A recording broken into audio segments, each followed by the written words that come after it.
Masu bibiyar wannan tasha mai tarin albarka ta taswirar marubuta, Assalamu alaikum. Barkanmu da kasancewa da ku a cikin littafinmu mai suna Ni Kishiyar Uwata Ce. Ni Kishiyar Uwata Ce littafi ne da marubuciyar nan Umma Hairan ta rubuta. Kuma masu sauraro da yarda Allah a kowace rana da misalin karfe 9 za mu daga saka muku wannan littafi. Ku danna mana subscribe, ku danna alamar ƙararrawa domin sanar da ku da zarar mun ɗaura sabon shiri. A shirin da ya gabata, mun tsaya daidai inda ta dubi agogon hannunta. Ta ce, makaranta zan je dad, na ma yi latti.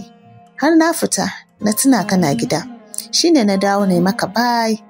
Ta yi kisan kuncinsa ta fita, ta bar shi da ƙanshin turarenta. Yanzu kuma shirin zai ɗora. Firgigit ta yi ta dawo hayyacinta daga duniyar tunanin da ta lula, saboda jin da ta yi suri ta rungumo ta tare da ɗora hannunta a ƙirjinta. Ta sake mata nauyinta da alamun baccinta ya faɗa. Miƙewa ta yi a wahale ta janye hannun suri, ta sake gyara kwanciyarta.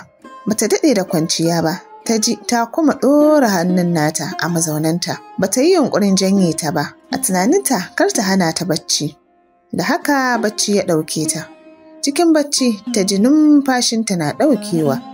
Ta buɗe idonta ta sauri kuma a tsorace. Suri ce ta haɗa bakinsu take ta tsotsar bakin. Ta yi tumbur da ita ba kaya a jikinta. Tana wani nishi tare da yawo da hannunta a jikinta. Tana goga gabanta a santaleliyar cinyarta da take buɗe. Tana ƙoƙarin zura hannunta cikin rigar Janna. Da muguwar azama Janna ta ture ta miƙe a razane.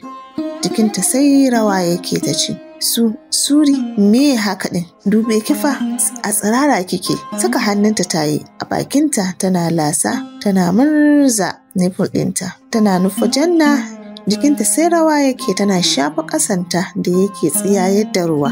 Da sauri ta kai wa Janna cafka. Ta goce tana kiran wayyo Allah.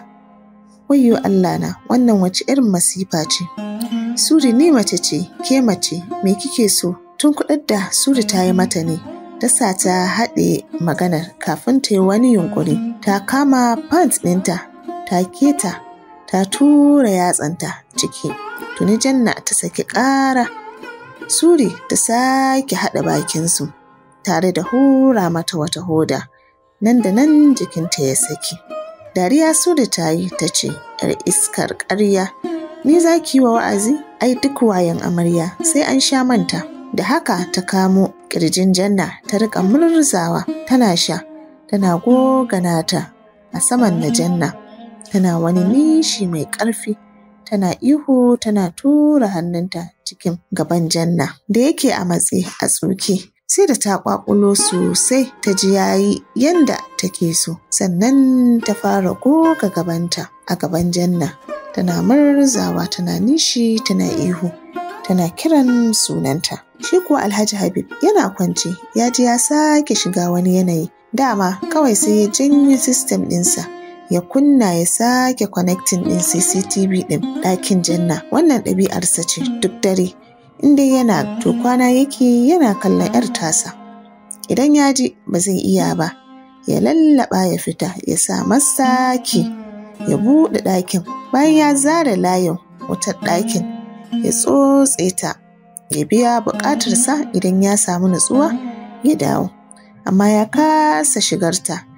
Baya son shigarta a ɓoye kamar yadda yake tsotse ta a ɓoye. Ya fi so ya komai da ita da yardarta. Cikin faɗuwar gaba ya miƙe tsaye ganin yadda Suri ta danna Janna take ta gogata tana nishi, ita kuma sai shure-shure take yi tana tutture Suri. Bindiga ya ɗauko ya fita a guje ya nufi ɗakin cikin matsanancin tashin hankali. Ya tura ya shiga ya daka wa Suri tsawa daidai lokacin da ta yi releasing a gaban Janna. Ai kuwa jin muryar dad ɗin Jannan ya sa ta yawumar blanket a tsorace. Nufota ya yi tana ja da baya ya ɗora harshen bindigar a goshinta ya ɗana ta kamar zai harba. Sai faɗi ƙasa somammiya ta yi. Ganin hakan ya sa shi murmushi tare da ɗaukar ta ɗora ta akan gado ya sanya hannu ya kashe makunnin CCTV ɗin da shi kaɗai ya san da shi a gidan. Kuma dama saboda haƙarsa ya sa shi a ɗakin Janna. Bai bi ta kan Suri ba, ya fara lalube a ɗakin. Wadda da ta hura wa Janna ya gani, ya ɗauka ya duba, ya jinjina kai, ya zuba mata ido. Tabbas yarinyar nan ta shahara da iskanci. Shi in ba a gurin riƙaƙƙun criminal ba, bai taɓa ganin wannan hodar a hannun wani ba. Hura mata ita yayi over. Ya ɗaga Janna tsaf, ya fice da ita daga ɗakin, ya nufi samansa, ya ɗora ta a kan gadonsa, ya kunna fitila, yana ƙare mata kallo. Komanta mai kyau, shi ɗan yana ƙara ƙawata masa ita a ransa. Yana jin ɗaukinsa da kwaɗayinsa na ƙaruwa, mood ɗinsa sai hanƙurowa take yi. Cire kayan jikinsa ya yi, yana ajiyar zuciya, burinsa zai cika yau, iyakar hutawa da bebin tasa. Babu mai sa masa ido, bari ya hana sa rawar gaba hantsi. Dama Hajiya Barratu yake shayi, to ita ma ta tafi harkokinta a London.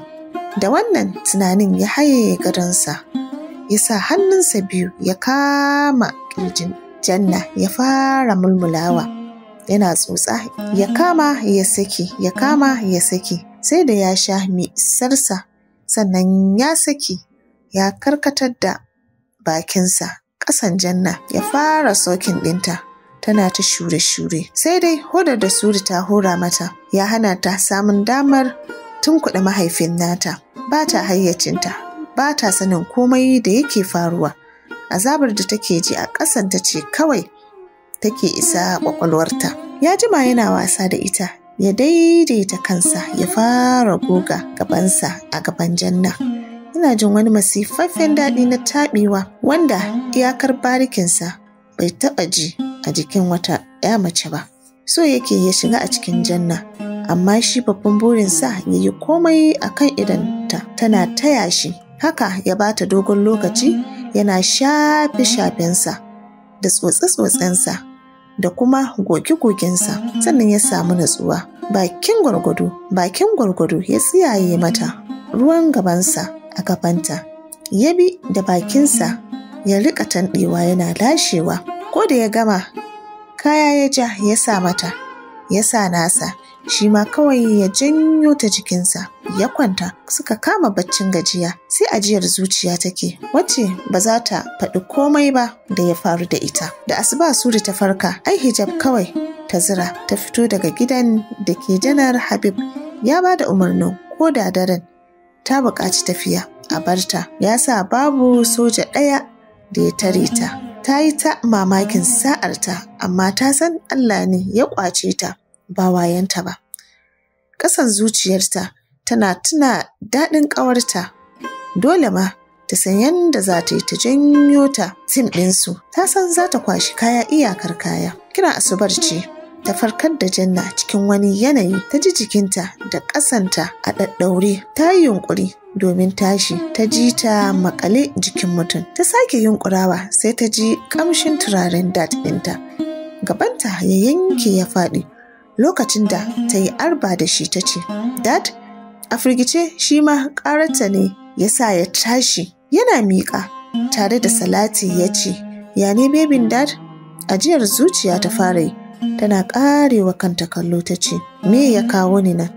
Ina Suri?" Ɗaura fuska ya yi tare da miƙewa, ya shige ban ɗaki, ya sakarwa kansa ruwa, inda ta miƙe ita ma cike da mamaki da tarin tambayoyi. Ta nufi ƙasan, ganin ɗakin a buɗe ya ba ta damar shiga. Ta ga kayanta, bra da pants ɗinta da rigar baccinta duk a ƙasa. Nan ta dafe kai tare da tunano ɓangaren da za ta iya na daren jiya. Nan da nan ƙirjinta ya buga ta ce, "Inna lillahi wa inna ilaihi raji'un." Me hakan yake nufi? Ko dai Dad ya gani ne? Kash, masu saurare, aka ce laifin daɗi ƙarewa. Duk da dai daɗin ba ƙarewa ya yi ba. A daidai nan za mu dasa aya a cikin littafinmu na Ni Kishiyar Uwata Ce. Sai kuma gobe idan Jalla mai kowa mai komi ya kai mu da misalin ƙarfe 9, za ku ji mu ɗauki da ci gaban wannan littafi na Ni Kishiyar Uwata Ce, wanda marubuciyar nan Ummu Hairan ta rubuta. Muke kuma saka muku a wannan tasha mai tara albarka ta Taswirar Marubuta. Kada ku manta, ku danna mana subscribe, ku danna alamar ƙararrawa domin sanar da ku da zarar mun ɗaura sabon shiri.